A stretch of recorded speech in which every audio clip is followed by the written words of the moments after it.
Hello, I'm Jessica Weifel, and this is a tutorial for my Nymphalidae snowflake. This pattern is in US terms. This was my very first snowflake pattern that I originally released back in November of 2018. The written pattern is available for free on my website, or you can purchase a PDF ebook version that also includes 6 other snowflake patterns from my Ravelry or Etsy shops. Links to the pattern on my blog as well as my shops will be in the description. I'm going to use my 1.5mm crochet hook and Siepia's Maxi Sweet Treats cotton thread. Round 1. We will begin with a double magic ring. You can also use a regular magic ring if you prefer. To make a double magic ring, just wrap the thread around 2 fingers twice instead of once.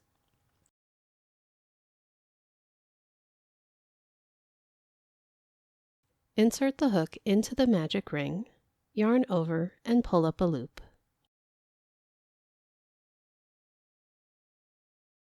Chain 4. This will count as your first treble crochet.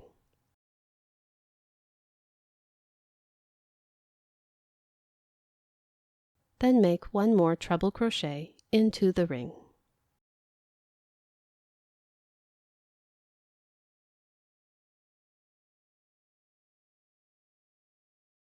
Now we will begin the repeat. Chain 3. 1, 2, 3. Then make 2 more treble crochets into the ring.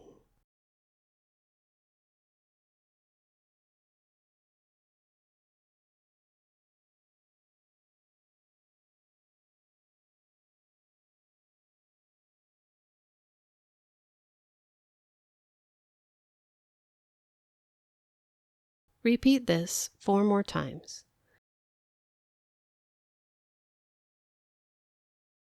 You should end up with 6 treble crochet pairs, each with a 3 chain between them. Check that you have the correct number of treble crochet pairs from the repeats. Chain 1,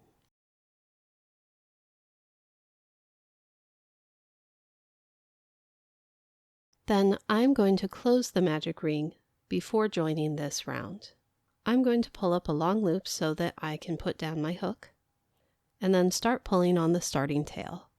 Pull just a little to determine which part of the double magic ring is the second ring.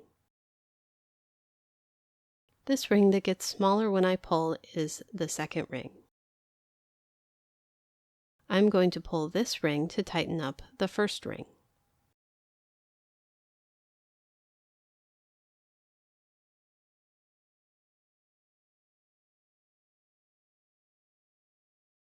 With this first ring fully closed, I pull on the starting tail to close up the second ring.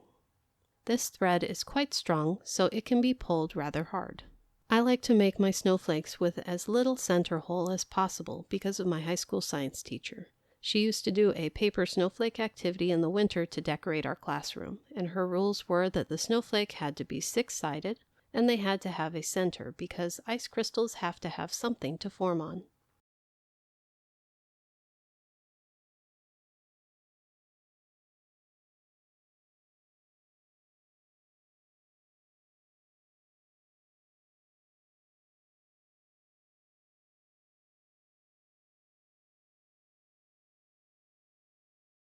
To finish up the round, make a double crochet in the 4th chain of our first treble crochet.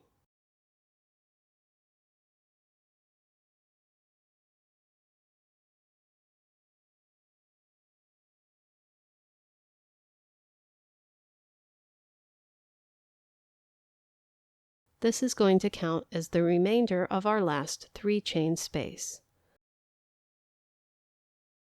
We finish off this way so that the next round can start in the middle of a 3 chain space.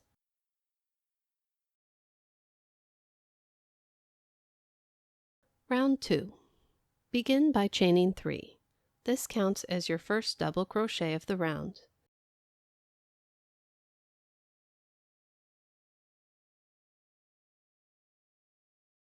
Make 2 more double crochets over the post of the double crochet directly below. Remember that this double crochet here counts as the rest of your 3 chain space.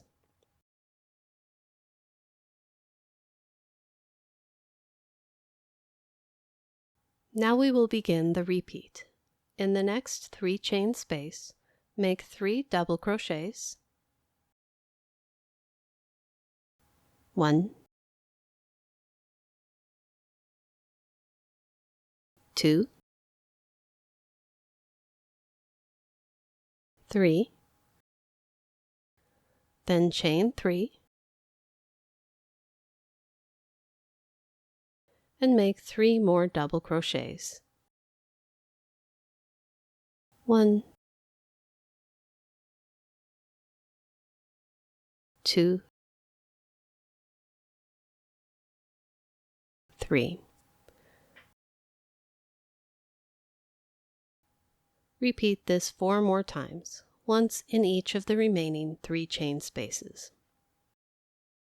After the repeats are complete, make 3 more double crochets in the next chain space.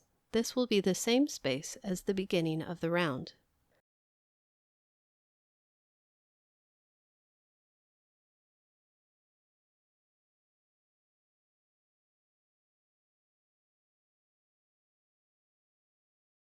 To finish the round, we will use the same trick as before.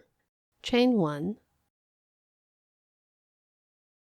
and then double crochet into the 3rd chain of the first double crochet.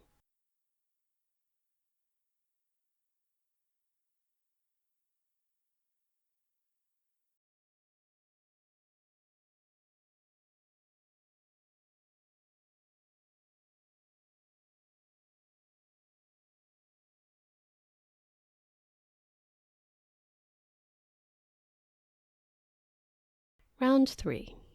Round 3 is where we start to add the fun stuff. Start by making 1 single crochet over the post of the double crochet directly below. Remember again, this double crochet counts as the rest of your 3 chain space. Don't make a chain or anything to start, just jump right into making that single crochet. Now we begin the repeat. Chain 3,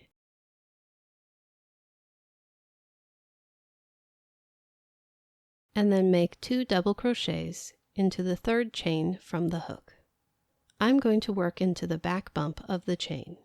For this pattern, it's not critical which loop or loops of the chain you work into. Just be consistent with which one you choose throughout.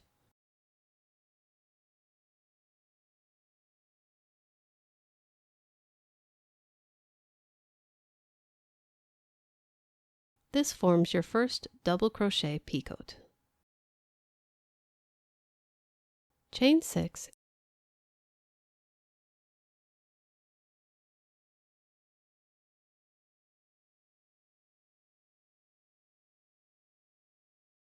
and make 2 double crochets in the 3rd chain from the hook.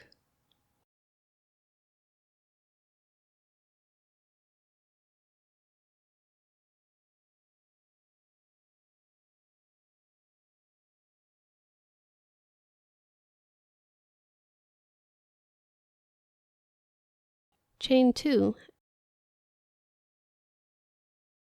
and then slip stitch into the same chain as the 2 double crochets,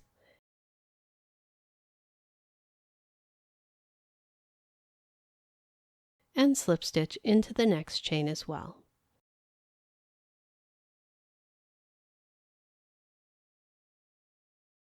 This forms your left petal.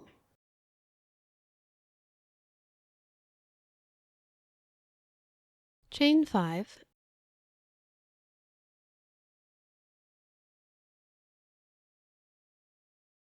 and make 2 double crochets in the 3rd chain from the hook.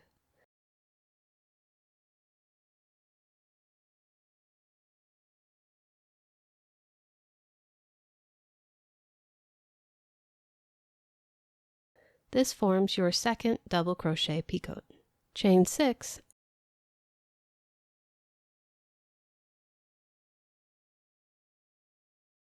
and make 2 double crochets in the 3rd chain from the hook.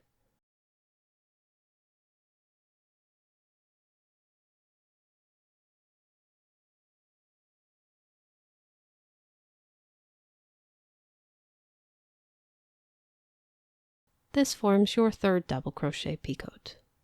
Now we are going to slip stitch into each of the 2 chains between the second double crochet peacoat and the right petal. This one right here,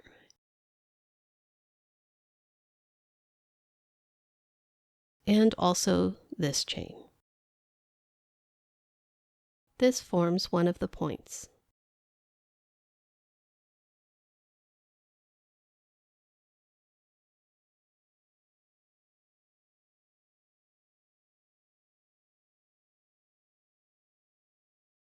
Chain 4,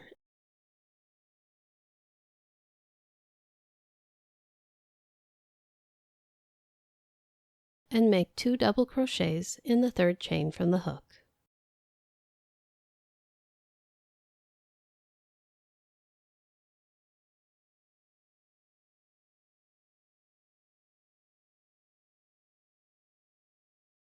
Chain 2, then slip stitch in the same chain as the 2 double crochets.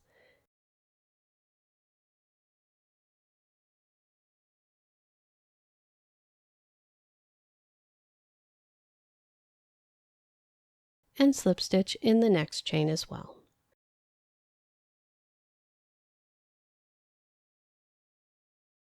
This forms your right petal.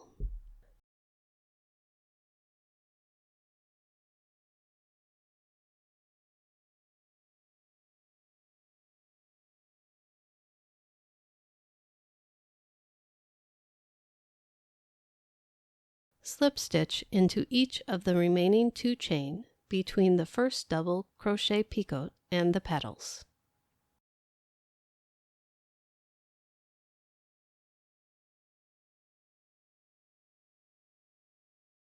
Chain 3,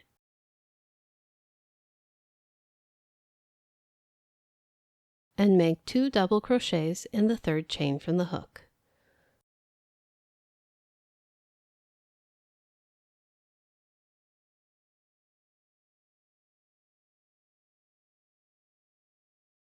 This forms your 4th double crochet peacoat.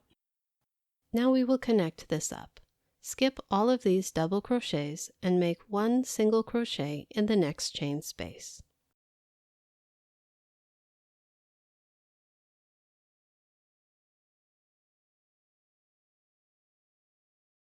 Chain 3,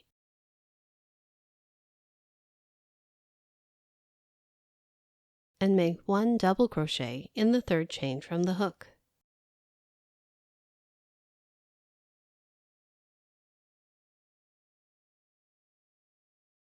Chain 2, and then slip stitch in the same chain as the double crochet.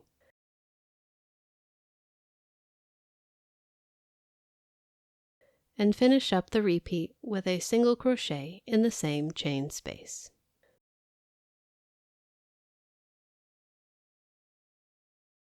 This is the first repeat completed. Repeat this 5 more times around each of the sides. I have just about finished up my repeats. At the very end of this last repeat, we will omit the last single crochet since we already made the single crochet here when we started the round. To join, I will slip stitch to the first single crochet of the round.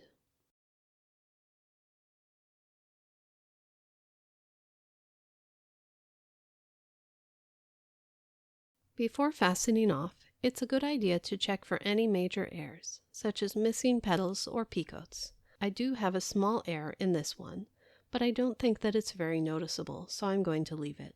If you look at photographs of actual snowflakes, they often have irregularities, so this just makes it a little bit more realistic. And this is the completed snowflake. It just needs the ends sewn in and to be stiffened. There are many different methods of stiffening snowflakes, but I have made a video and instructional blog for my favorite method that I will link at the end of this video. Thank you for watching. If you enjoyed this video and would like me to make more snowflake tutorials, subscribe to my channel, like the video, and leave a comment letting me know which of my free snowflake patterns you would like to see next. I will include a link to an index of my snowflake patterns in the description. If this video does well enough, I will make a video for the snowflake that is most requested.